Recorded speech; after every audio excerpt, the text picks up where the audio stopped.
El conocimiento científico y el conocimiento de la realidad. Vamos a hablar también de qué es conocer, cuáles son los límites del conocimiento también. Hay un largo debate a lo largo de la filosofía. De hecho, una época en la cual se debatió este problema de lo sensible y lo inteligible durante aproximadamente casi 200 años, ¿verdad? Desde la época de René Descartes, año 1400, hasta el año 1700 incluso, casi 300 años de debate sobre qué es primero, la experiencia o la razón. Y es que hay una información que nos llega por los sentidos, pero también hay una información que podemos obtener a través de lo inteligible, el intelecto mismo. Por lo cual, hemos entendido a lo largo de la filosofía que lo que es cognoscible por los sentidos puede ser engañoso, puede ser mera ilusión, puede ser engaño del conocimiento sensible. Así lo ven filósofos como don Parménides. Parménides es un filósofo del siglo VI y siglo V que va a ver el conocimiento así. Conocimiento de lo sensible, dice, es un engaño. La frase famosa de los sentidos no se engañan es de él. Y por tanto, no podemos fiarnos, ¿verdad? Podemos decir que algo es verdadero y quizás sea un simple holograma provocado por un fenómeno mental. De hecho, cuando vemos a alguien que está, como decimos vulgarmente, loquito y anda por la calle hablando consigo mismo, aquí en Santa Rosa de Copán tenemos a un famoso persona que tiene problemas mentales, que todo el mundo le da un apodo bien feo, no recuerdo cómo se llama él, creo que se llama Mauricio, no sé si se llama Mauricio, pero la gente lo conoce como Condón, le dan ese nombre feo. Pues él anda por la calle y anda dialogando y armando una conversación, peleando con no sé qué. Entonces uno se pregunta, ¿qué sucede en el intelecto de esta persona? ¿Qué es lo que hay? Está viendo un holograma distinto al que estamos viendo nosotros. La imagen que se produce de nosotros de la realidad nos mantiene en la cordura y todos hablando del mismo tema, la verdad. Pero él anda hablando con alguien imaginario, discutiendo con alguien imaginario, alegando por algo que supuestamente le hicieron y quizás no le hicieron, y crea una realidad alterna a la nuestra. Entonces uno se pregunta, cuando uno dice la frase ¿en qué mundo vive? Es exactamente esa la pregunta. ¿En qué mundo vive? ¿Qué mundo le está produciendo el cerebro dentro de su conciencia? La locura a mí siempre me ha llamado mucho la atención, porque si es capaz el cerebro de producir estos hologramas tan vívidos como para andar peleando en la calle y gritando en la calle, ¿qué nos asegura que no estamos viendo en realidad una realidad un poco cambiada? ¿Qué nos puede asegurar que no estamos viendo la realidad con un problema quizá un poco mental? Hay gente que, por ejemplo, la vida del matrimonio la ve con una situación como de constante pelea, celos y búsqueda del culpable. Hay gente que ve el matrimonio como algo tranquilo, como una sociedad, como un contrato de vida, donde los dos se unen, se aman y se quieren y viven bien. Entonces uno dice, ¿por qué unos pueden hacerlo y otros no pueden hacerlo? ¿Qué pasa en la mente de estas personas que no pueden conciliar y no pueden tratar de llevar una relación sensata, donde cada uno se comprometa? Ahí metemos un término bien importante en la psicología, la madurez. Es que hay un problema de madurez en alguno de ellos que está desequilibrando la relación. Cuando dos personas son maduras, llevan la relación aún más fácil, pero no siempre. Ya vieron a Will Smith con su esposa. Muy inteligentes, muy artistas, pero miren el problema en el que se metieron. Entonces es importante entender que puede llegar a existir momentos en los cuales la conciencia nos puede dar una idea errónea de la realidad. Quizá alguien en una fiesta, la de fiesta divertidísima, hermosa la fiesta, hay comida, hay bebida, hay de todo, divertida la fiesta, pero quizá alguien en la fiesta está amargado, está triste, o ya se quiere ir, no aguanta estar ahí. Entonces uno se pregunta qué es lo que sucede en el interior de esta persona que no está tan alegre como el resto.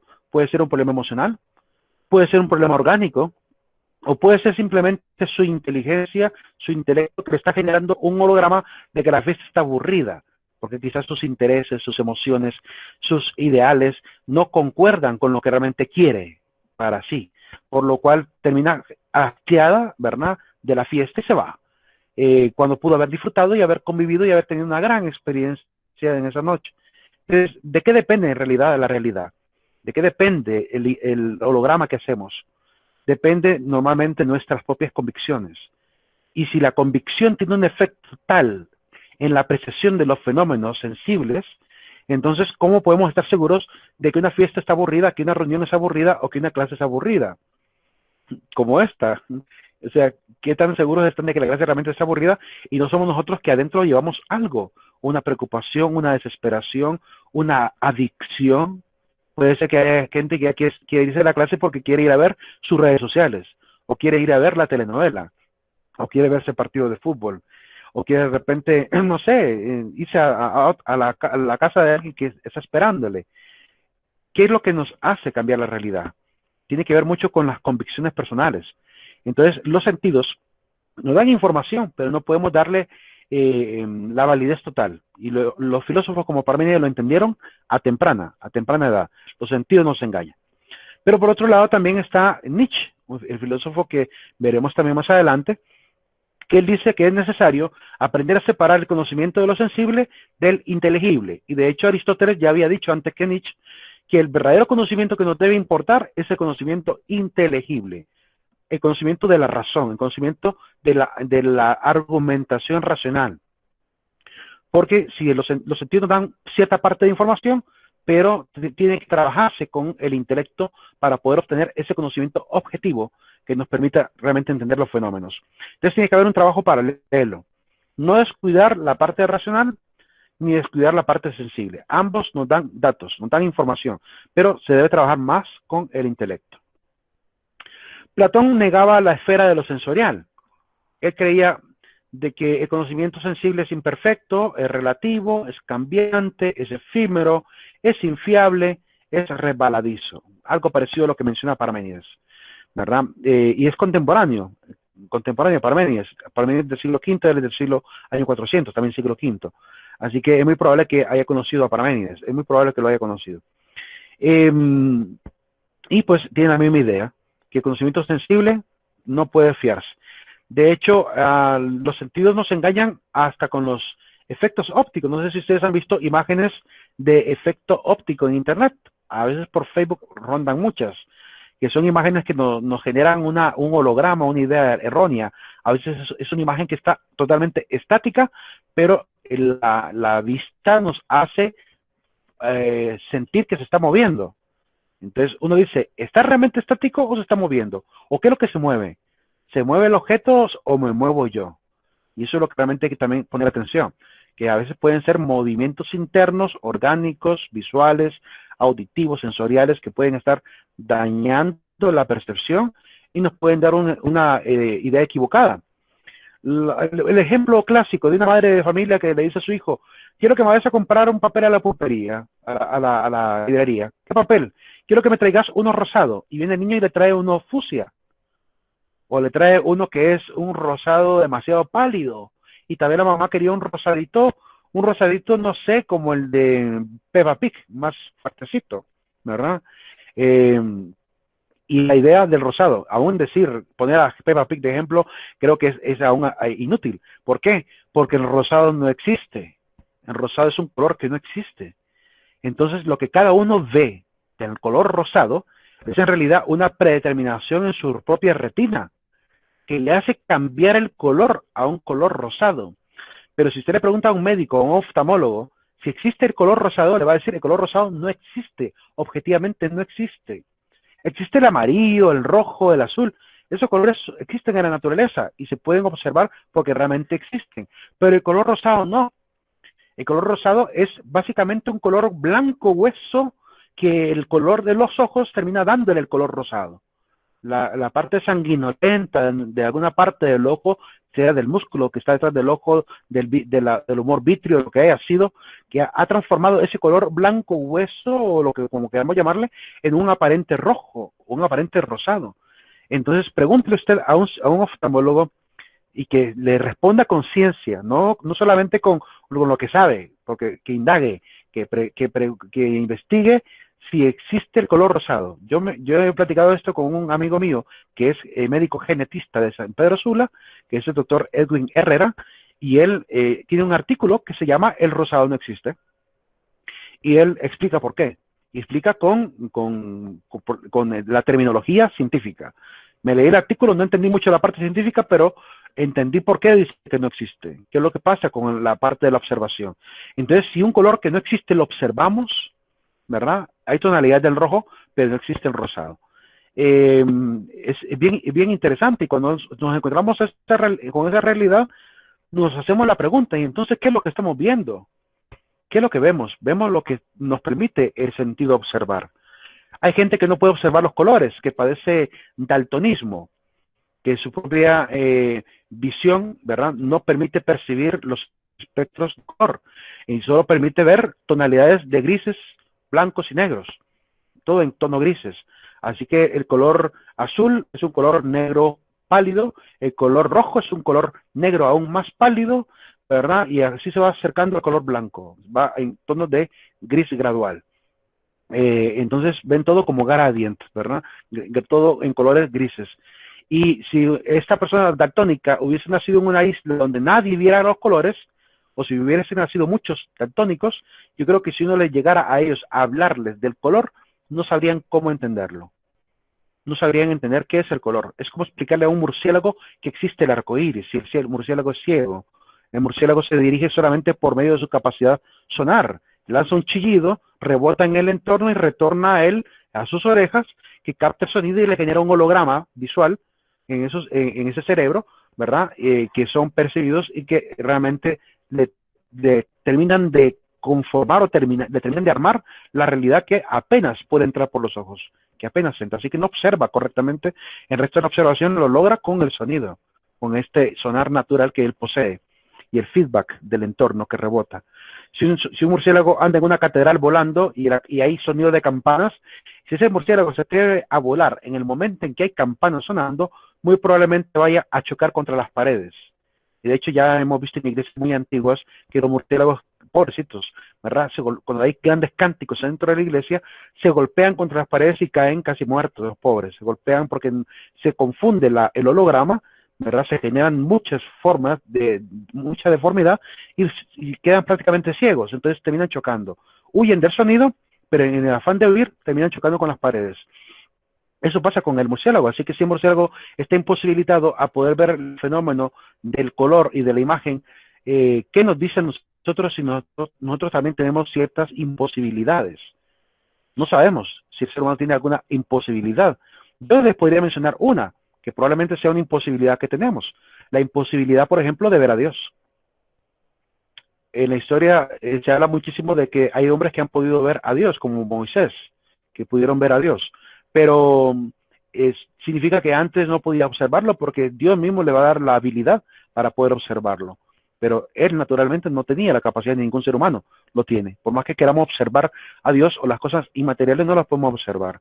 Entonces estamos imposibilitados a ver ciertos espectros de la realidad que están ahí, que puede que estén ahí. Diría alguien que es escéptico, diría que puede que estén ahí.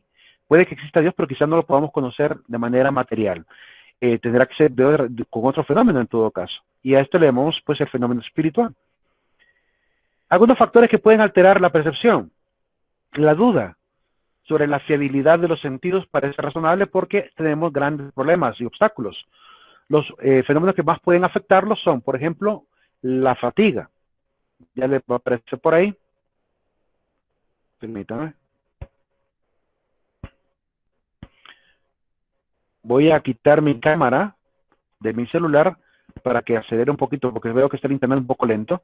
Te voy a quitar mi video para que puedan escuchar solamente el audio y la diapositiva. Así la transmisión puede que se acelere un poco más. La fatiga. El cansancio nos puede arruinar el fenómeno. Evidentemente, si estoy en una fiesta cansado, ya me voy a querer salir de los primeros minutos, por muy buena que esté la fiesta. También nos podemos ver influenciados por la enfermedad. La fiebre, por ejemplo, puede cambiar la percepción.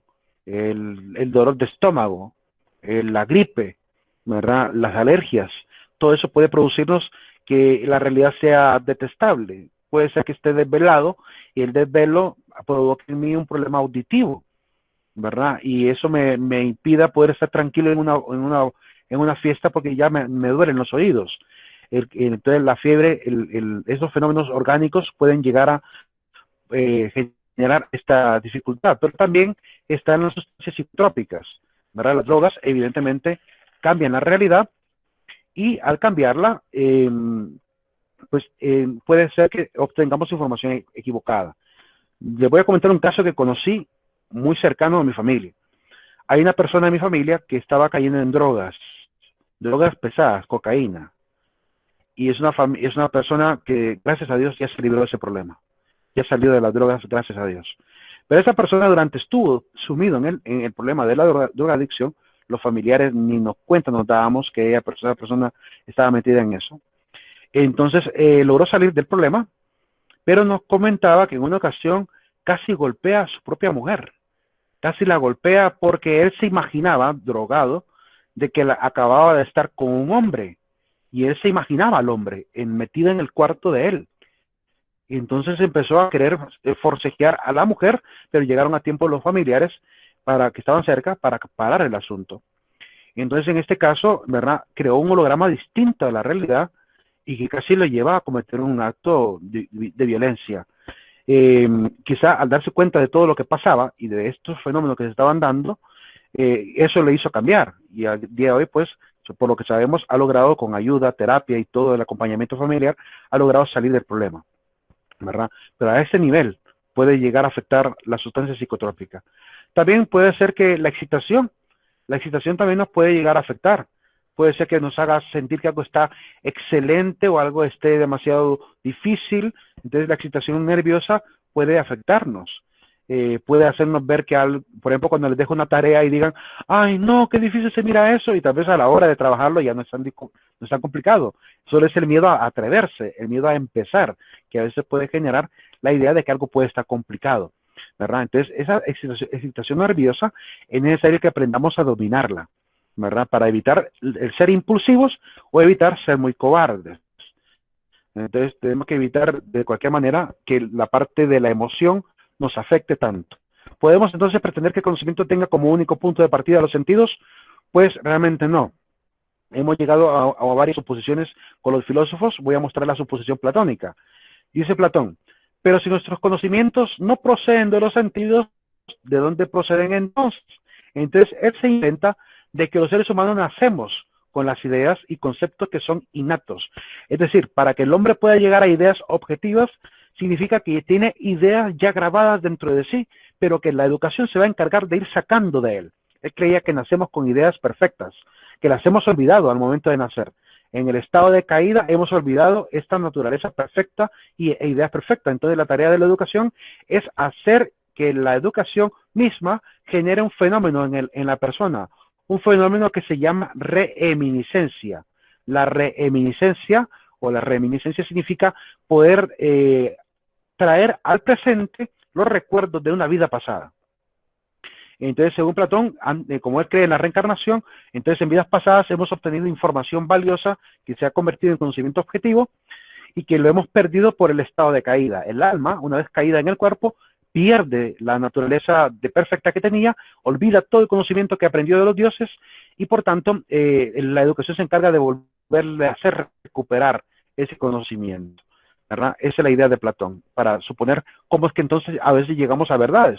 Si no, los sentidos no nos lo dan, entonces ¿de dónde procede? Él dice procede de los dioses y lo hemos olvidado. Entonces lo que hay que hacer es aprender a recuperarlo, sacarle a las personas el conocimiento. Esta idea de sacarle a las personas el conocimiento lo aprenderá de su maestro Sócrates. Platón fue discípulo de Sócrates y Sócrates acostumbraba a utilizar un método, que ya veremos más adelante cómo se llama, que consistía en ello. Consistía en hacerle preguntas al estudiante o preguntas al ignorante para que, digo estudiante para el que se dedica, ignorante a aquel que no se dedica al conocimiento, pero que también tiene conocimiento y que no tiene afán de intentar establecer un proceso de educación. Entonces, aquel que no quiere educarse es un ignorante, aquel que se está educando es un estudiante. Y pues tanto el ignorante como el estudiante tienen conocimiento guardado, que con las preguntas que hace Sócrates es posible poder sacarlas de sí, sacarlas y poder enseñarle a las personas que hasta en el ser tanto estudiante, que en la antigüedad al estudiante se le llamaba alumno, hoy en día a mí no me gusta llamarles alumnos, porque la palabra alumno, que es una palabra latina, viene de alumen, que significa sin luz. Para mí el estudiante tiene luz, para mí el estudiante tiene cierto conocimiento, ¿verdad? Que va de acuerdo a su desarrollo y a su experiencia, que también es válido y es importante también aprender a valorar. Mientras que antes le llamaban alumno a alguien que tenía carencia total de luz, alguien que no podía conocer y que había que enseñarle, había que darle luces, ¿verdad? Por eso la palabra alumno me suena muy despectiva y prefiero mejor llamarle estudiante, alguien que está afanado por estudiar. Eh, y pues sí, al ignorante sí le llamaría ignorante, ¿verdad? Alguien que ignora, pues evidentemente no tiene el conocimiento. De hecho, ignorar viene de ignosis. Ignosis, que es la unión de la raíz etimológica y, que hace referencia a anti o hace referencia a carencia, ¿verdad? Y gnosis, que ya dijimos que significaba conocimiento. Entonces el ignosis o el ignosis es el que no tiene conocimiento. Así el ignorante, pues es el que no tiene conocimiento. Etimológicamente es más comprensible porque decirle ignorante el ignorante, aunque no nos gusta que nos digan ignorantes, a nadie le gusta que le digan ignorante, ¿verdad? Pero a veces es necesario en remarcar que hay gente que es así. El camino al conocimiento intelectual. Platón dice que tenemos que acceder al conocimiento intelectual por medio tenemos que acceder al conocimiento intelectual por medio de la razón. Esa es la herramienta que nos da el intelecto mismo para poder obtener el único camino verdadero para llegar a la verdad. De esta razón, pues se desprenden las ideas, los conceptos, que son en realidad conceptos e ideas invariables, ¿verdad? Así que la única herramienta que nos permite obtener la verdad es la razón. Los sentidos siempre nos van a dar conocimiento a veces erróneos, equivocados. De hecho, si se fijan en la historia de la astronomía, en la historia, por ejemplo, de la física, los pensadores, los científicos de estas disciplinas, cometieron grandes errores, ¿verdad? Por ejemplo, Ptolomeo, que va a ser uno de los primeros en intentar mostrar cómo funciona el universo, Ptolomeo hizo un diagrama donde presenta a la Tierra como el centro del universo. Él creía que la Tierra estaba estática en el universo y que alrededor de la Tierra giraban los demás planetas. Ese es el primer diseño astronómico que tenemos, el tolemaico. Después vendrá Copérnico, y Copérnico dirá, no, la Tierra no está en el centro, sino que es el Sol el centro. Y alrededor del Sol también se mueven el resto de planetas. Pero también supuso que alrededor del Sol se movían también el resto de estrellas. Así que hasta Copérnico se equivoca. ¿Por qué? Porque mete alrededor del Sol a todas las estrellas del universo, cuando hoy sabemos que hay muchos soles, ¿verdad? Hay infinidad de soles en cientos de miles de galaxias con cientos de planetas y sistemas solares. Entonces, por esta razón, no podemos tampoco darle la totalidad de la verdad a Copérnico, aunque él fue más científico que Ptolomeo.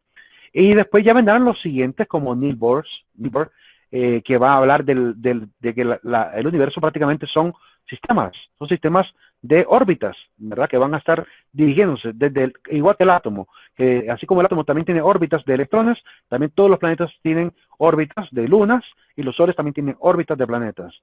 Entonces, la ciencia se va perfeccionando poco a poco. Pero ¿qué es lo que ha ido cambiando? Lo que ha ido cambiando es que los científicos se han dejado llevar más, cada vez más, por la razón que por los sentidos. Entonces, eso es lo que ha ido cambiando, que han ido apartando a los sentidos en gran medida y dejándole mejor la percepción a las máquinas.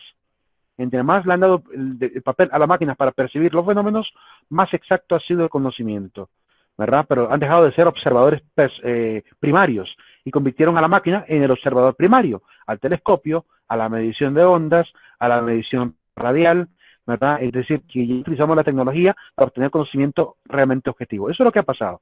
Le hemos quitado el papel a los sentidos y se lo hemos dejado a las máquinas, que son las únicas capaces, porque no tienen la parte de emoción o sentimiento, ni están afectadas normalmente por un tema de carácter cerebral, a no ser que la sintaxis de la programación esté mal hecha, pero si cumplen leyes de matemáticas y leyes lógicas en la sintaxis de programación, suponemos que no van a obtener error, que podrán ser limitados para poder obtener un dato que es muy grande. Sí, hay máquinas que están limitadas para obtener datos grandes, así como las calculadoras de antes solamente permitían 8 dígitos. Hoy tenemos calculadoras que permiten hasta 15 dígitos o más todavía. Es decir, que entre más avanza la tecnología, más capacidad se le da a la máquina. Anteriormente, una máquina para calcular las cifras del número pi, cuando mucho calculaba 1000 dígitos después del punto. Hoy en día tenemos máquinas que pueden obtener hasta 10.000 dígitos después del punto. Y todavía falta mucho, porque al aparecer el número pi es infinito. Entonces no hay una máquina actualmente creada por el hombre que sea capaz de percibir y racionalizar el número pi, un número irracional. Entonces estamos bastante lejos todavía de tener una máquina o una computadora lo suficientemente inteligente para poder abstraerlo todo, pero nos estamos acercando poco a poco. Ahí vamos dando el avance, conforme avanza la tecnología también. Aristóteles. Veamos al señor Aristóteles, dice que tenemos tanto un conocimiento sensorial como intelectual y ambas se complementan. Él va a tratar de buscar la conciliación, ¿verdad? Ambas se complementan y por tanto hay que darle importancia a cada una, pero la más importante de todas, la que tiene la supremacía, es el conocimiento intelectual. Eso es el que tiene la supremacía respecto al aprendizaje. La razón, dice, es la encargada de abstraerlo todo, abstrae de lo concreto aquello que es un concepto universal. De la razón, que sirve para abstraer de lo concreto, conceptos universales nos tenemos que valer los seres humanos. Ya aparecerá por ahí la parte de las flechitas.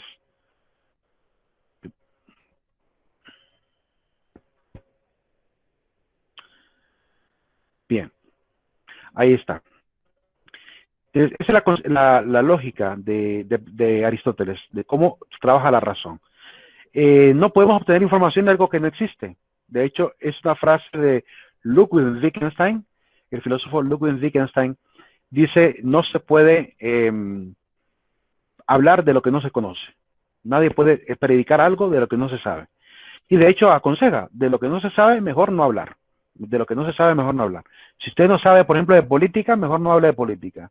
Si uno sabe de economía, mejor no hable de economía. No vaya a meter la de andar en hablar de un tema que lo pueden más bien dejar a usted en jaque, ¿verdad? Porque esa parte es un poco fea. Cuando alguien cree saberlo todo y empieza a dialogar con alguien que sí sabe específicamente de una disciplina, se va a enfrentar a que ignora muchas cosas, ¿verdad? Entonces es importante no andar altaneros por la vida creyendo que sabemos todo, sino de tener la flexibilidad para poder aprender de todos.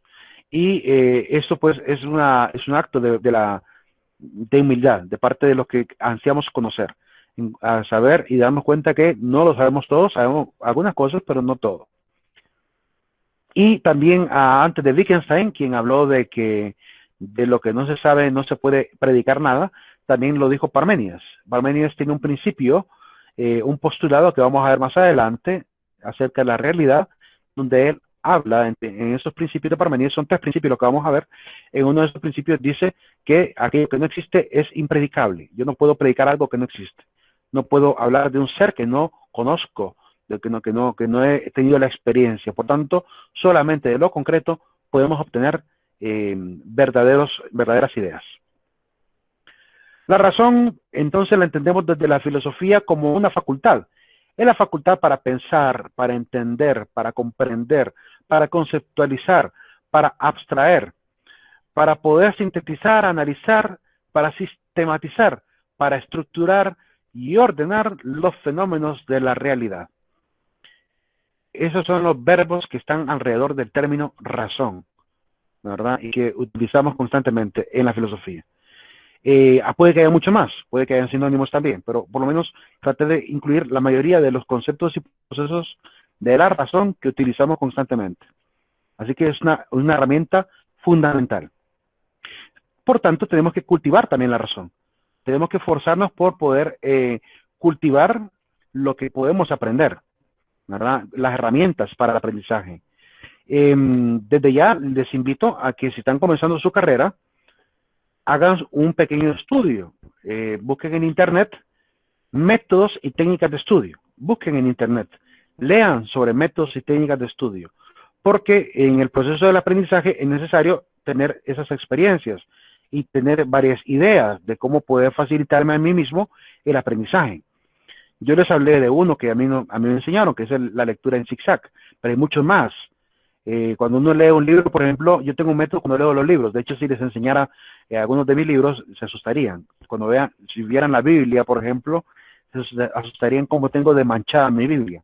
Porque en mis estudios teológicos yo le pongo palabras por todos lados al texto. Es decir, yo arruino el libro. No podría regalar una Biblia a alguien que haya utilizado porque no podría leerla con tranquilidad. Se encontraría con un montón de palabras que diría, ¿y esto qué es? Y códigos y símbolos que le he colocado alrededor a este libro, en el margen, ¿verdad? En las notas marginales, y también alrededor de las orillas blancas que quedan como espacios libres para facilitarme a mí el aprendizaje de lo que quiero estudiar. Entonces, es una técnica que ayuda a la mnemotecnia, al aprendizaje y memorización de algo. Así es como me he logrado aprender algunos textos bíblicos, que de repente sé dónde están ubicados y sé lo que dicen, y puedo explicarlos, porque he puesto una palabra clave alrededor del texto que cuando quiero volver a hablar de un tema, solo releo las palabras que están en la orilla, ¿verdad? Empiezo a ver la orilla y digo yo, aquí habla de costilla, habla de carne, está hablando de Adán y Eva, ¿verdad? Entonces ya sé de lo que está hablando el texto, ¿verdad? Está hablando de la creación de Adán y Eva y de la creación de la mujer a partir de la costilla. Entonces, es decir, que coloco palabras que me ayudan a memorizar y a comprender el contenido. Ese es un método de estudio también, que es muy importante. Libro que tengan, vayan subrayando, colocando palabras en el margen, para que después, cuando vayan a estudiar, lo que tienen que estudiar no es volver a leerlo, lo que tienen que estudiar son las palabras clave que están ahí, porque ya habiendo leído, tienen la experiencia, y si hay alguna palabra clave que no saben por qué la pusieron, ahí sí toca que releer, ¿verdad? Pero aquellos que ya entienden por qué la escribieron, no hay necesidad de volverlo a leer, ya lo aprendieron. Entonces, eso es importante, aprender métodos de estudio. Busquen, por favor, métodos de estudio, porque lo van a ocupar muchísimo en su carrera, ¿verdad? Y parte de la invitación de la filosofía es esto, aprender herramientas para racionalizarlo todo, ¿verdad? Y hay muchísimas páginas que se dedican a esto, hay videos en YouTube que enseñan métodos de estudio. Entonces, aunque la universidad no les facilite un seminario sobre métodos y técnicas de estudio, pero tenemos el Internet, ¿verdad? No hay excusa. Tenemos perfectamente YouTube, ahí hay muchísimos expertos, psicólogos, pedagogos enseñando sobre métodos para aprender a racionalizar las cosas y aprenderlas fácilmente. Para esto, para conceptualizar, para sintetizar, para sistematizar. Para eso se aprenden métodos y técnicas de estudio. Las capacidades intelectivas de la razón son las siguientes. Tenemos una capacidad asociativa que nos permite transformar a símbolos los conceptos, la capacidad predictiva que nos ayuda a anticiparnos a los hechos y usar argumentos contrafácticos, es decir, argumentos que pueden ayudar a no solamente a predecir, sino también a contradecir, a refutar, ¿verdad? Para negar algo en la realidad, algo que de repente no esté por buen camino, utilizamos argumento contrafáctico contra la realidad. La capacidad inductiva también de la razón, que es aprender a extrapolar datos particulares a áreas más universales. Por ejemplo, si estoy estudiando, yo por ejemplo, si quiero hablar de la locura, puedo empezar estudiando a un loco. Es decir, puedo agarrar a alguien con una psicopatología y empezar a hacerle un estudio, y a partir de la experiencia de un solo individuo, puedo empezar a obtener, ¿verdad?, por extrapolación, ideas más generales sobre qué es tener una cierta psicopatología. Si la persona la diagnostico como esquizofrénico, y entonces ya puedo más o menos a partir de una sola persona obtener las características de la esquizofrenia. Entonces ya a partir de algo particular puedo obtener conocimiento más universal. Eso es inducción, ¿verdad? Ir de lo particular a lo general. Y la deducción es lo opuesto. La deducción es ir de lo general a lo particular. Entonces ya sé qué es la locura, ya sé qué es la esquizofrenia, ya sé qué es una determinada psicopatología, una neurosis.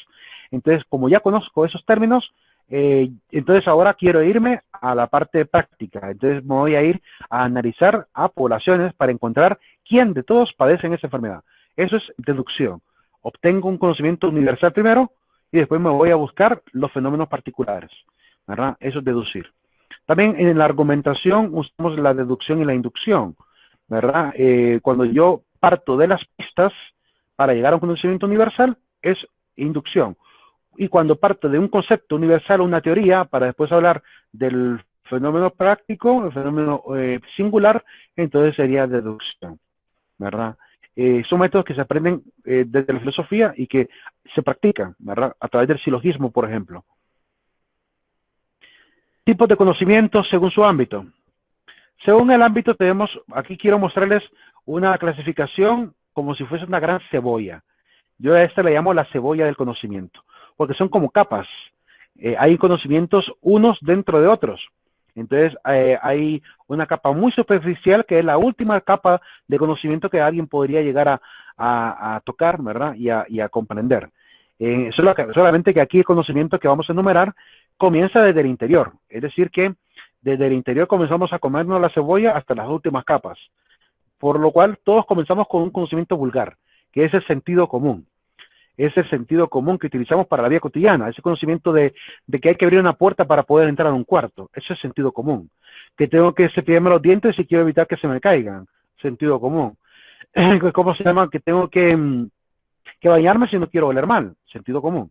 Ahora todo eso tiene que ver con el aprendizaje común que aprendemos en la familia. Son los primeros conocimientos que obtenemos. Después está el conocimiento social, que son las reglas y normas de la cultura. Entonces aprendemos ya cómo tratar los niveles de jerarquía y poder y autoridad. Aprendemos a entender dónde estamos ubicados, el entorno social en el que vivimos, el conjunto social al que pertenecemos, la raza a la cual pertenezco. Todo eso lo vamos aprendiendo. También se aprende desde la familia, pero se aprende también en la escuela. Ahí lo vamos experimentando. Es el conocimiento de lo político y el conocimiento de las leyes, el manejo del poder.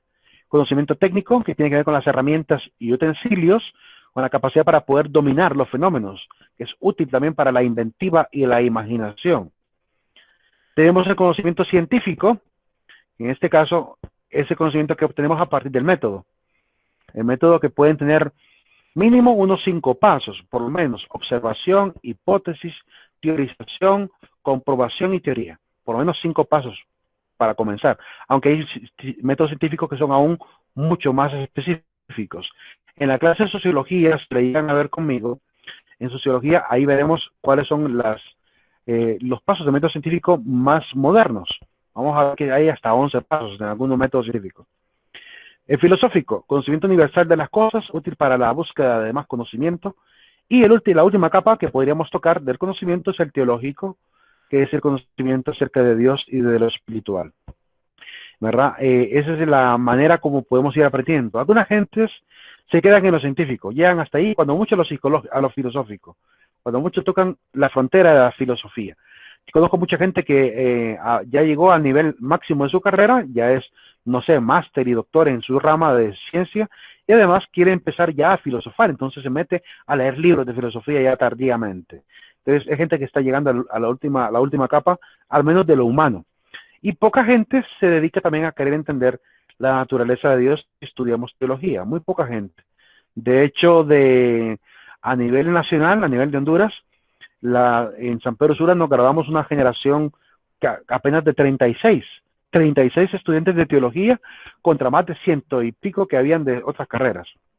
Entonces, es una población muy pequeña la gente que se quiere interesar de estudiar académicamente a Dios, pero es un conocimiento válido y muy interesante. Se les aseguro que podrían aprender muchísimo por ese lado también.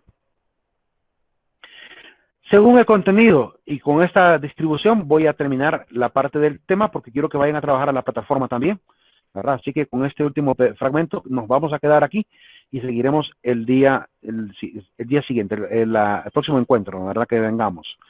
Tipos de conocimiento según su contenido. Tenemos un conocimiento de los procedimientos, donde aprendemos los ritos, ceremonias, protocolos, todo lo que lleva paso a paso a un proceso, a una meta, a un objetivo. Tenemos también el conocimiento del metaconocimiento, aquello que está más allá del conocimiento, como el conocimiento filosófico y el teológico. También está el conocimiento de los hechos, que nos ayuda para la vida práctica, como la política, la economía, ¿verdad? Para poder manejarnos en la sociedad. Está el conocimiento de consecuencias, que nos permite poder obtener la parte de la matemática, es decir, poder entender la derivación matemática. El álgebra también entra dentro del conocimiento de las consecuencias, todo lo que nos ayude a obtener teoremas, ¿verdad?, a partir de la realidad, y también la capacidad de poder simbolizar, ¿verdad?, poder jugar con esa parte de racionalizar matemáticamente todo el conocimiento. Y el conocimiento de las definiciones, ¿verdad?, que son las que nos permiten poder conceptualizarlo todo y poder encontrarle, ¿verdad?, sus características. Cuando hacemos una definición, la palabra definición significa delimitar, significa encerrar a un ser y su teoría, lo que encierra en un concepto tal que solamente le pertenezca a él mismo y no a otro. Que si yo defino zapato no sea la misma definición que la de chancleta. Es decir, que voy a hablar de un objeto, ¿verdad?, delimitando sus cualidades y características. Más adelante miraremos el proceso de la abstracción con el señor René Descartes, y ahí haremos un ejercicio para definir un objeto de tal manera que sea una definición solamente para ese objeto y no para ningún otro.